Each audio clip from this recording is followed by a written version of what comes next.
નમસ્કાર. હેલર દૂરદર્શન કાર્યક્રમના live phone in ટેલિકાસ્ટમાં આપ સર્વે યુવા દોસ્તોનું હાર્દિક સ્વાગત, અભિવાદન. પ્રિય દોસ્તો, મે અને જૂન મહિનો એટલે પરિણામની મોસમ. ઉચ્ચ અભ્યાસક્રમ પસંદ કરવાની અને હાયર એડ્યુકેશન મેળવ્યા પછી જીવનમાં સેટ થવાની મોસમ અને નોકરી મેળવવાની મોસમ. સરકારી કે અન્ય તંત્રમાં નોકરી મેળવવા માટે અત્યંત આવશ્યક એવું એક કાર્ડ છે, એને એમ્પ્લોયમેન્ટ કાર્ડ આપણે કહીએ છીએ. એમ્પ્લોયમેન્ટ કાર્ડ કાઢવાની સમગ્ર વિધિ રાજકોટની રોજગાર કચેરી કરે છે.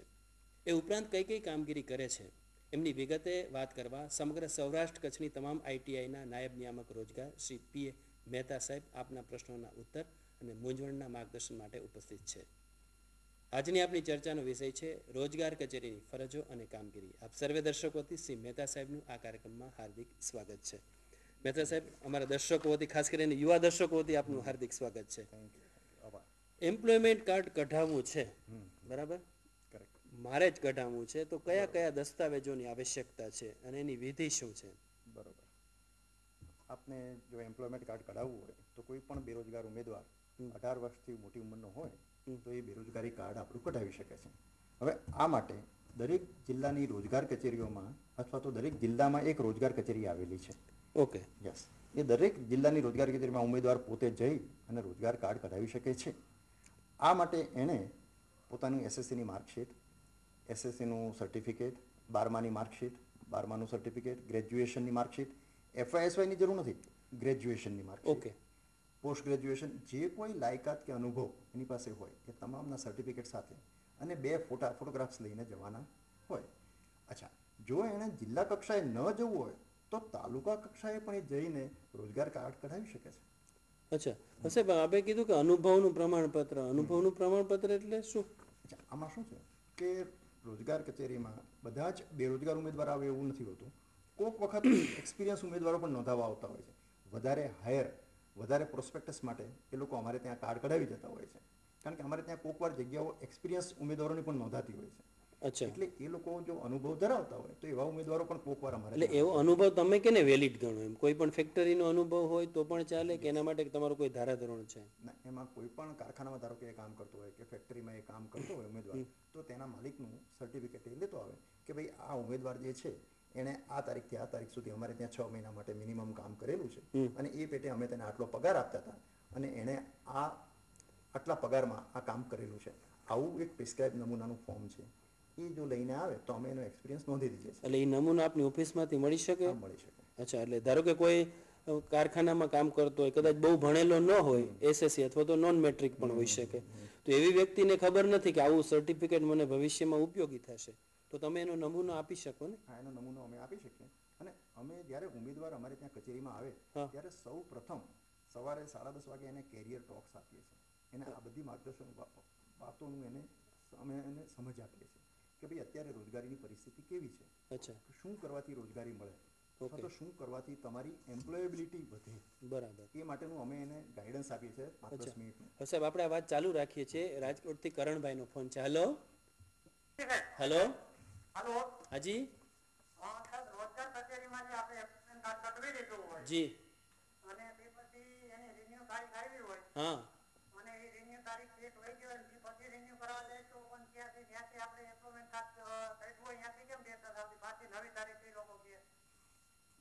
મિત્ર, એમાં એવું છે કે રોજગાર કાર્ડ જે તમે કઢાવો છો ને એને દર 3 વર્ષે રિન્યૂ કરાવવાનું હોય છે. હવે તમે ધારો કે મે 2005માં કઢાવ્યું હતું તો તમારે મે 2008માં એને રિન્યૂ કરાવવું પડે.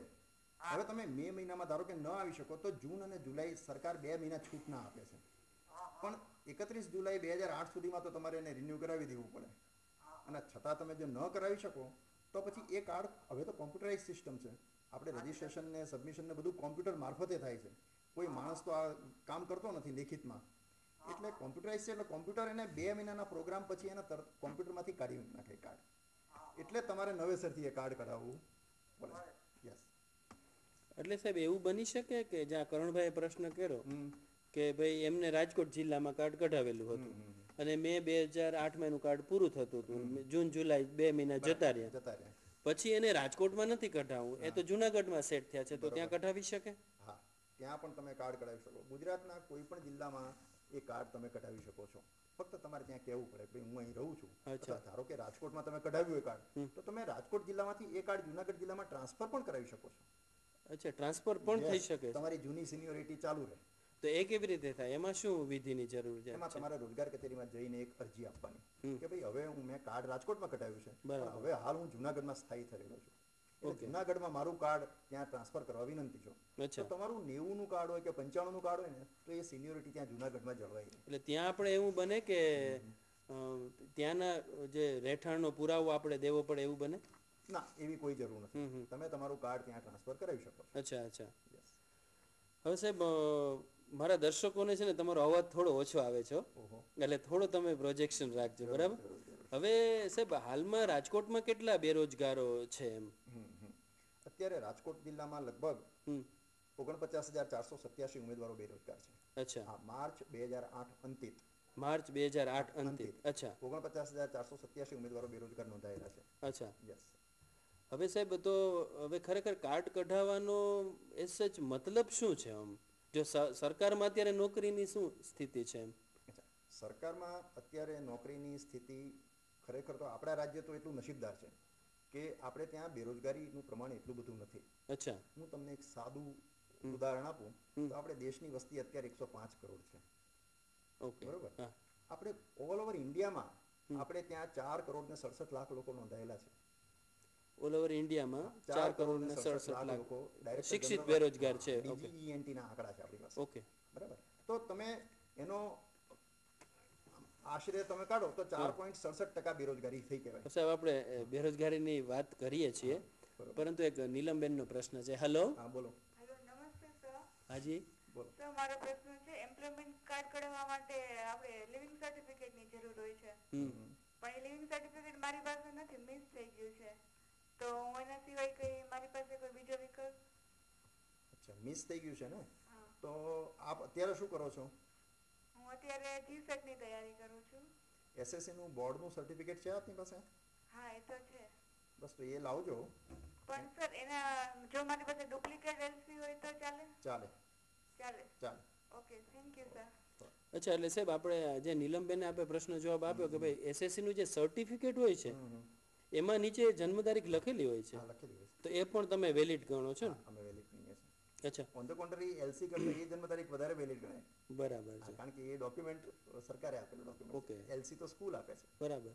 જનરલી LCમાં બહુ ઓછી મિસ્ટેક્સ હોય છે, પણ તેમ છતાં રાજ્ય સરકાર જ્યારે વેરીફાઈ કરીને આપેલું છે ત્યારે એની ઓથેન્ટિસિટી વધે છે. બરાબર. સાહેબ, આપણે વાત કરતા હતા બેરોજગારીની. આપણે કીધું કે ભાઈ આટલી આપણી વસ્તી છે ને આપણે તો નસીબદાર છીએ, તો કેવી રીતે નસીબદાર છીએ આપણે? હવે એમાં એવું છે કે 105 કરોડની વસ્તી સામે 4 કરોડ ને 67 લાખ લોકો નોંધાયેલા છે, એટલે રફલી તમે ગણો તો 4.67% આપણી બેરોજગારી થઈ કહેવાય.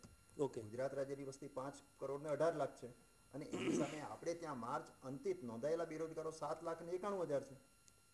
એટલે આખા રાજ્યમાં 7,91,000 જ છે. ઓકે. આપણા રાજ્યમાં 7,91,000 લોકો નોંધાયેલા છે. તો આ બેરોજગારી લગભગ 1.8% થઈ. ઓકે. એટલે દેશની 4.67 ની અગેન્સ્ટમાં આપણી 1.8 થાય છે. અચ્છા. એટલે એ નસીબદાર તો છીએ, પણ રાજ્ય સરકારની નોકરીની શું પ્રક્રિયા છે એની આપણે વાત કરીએ છીએ. દરમિયાન કાકડિયાભાઈનો ફોન છે. હેલો.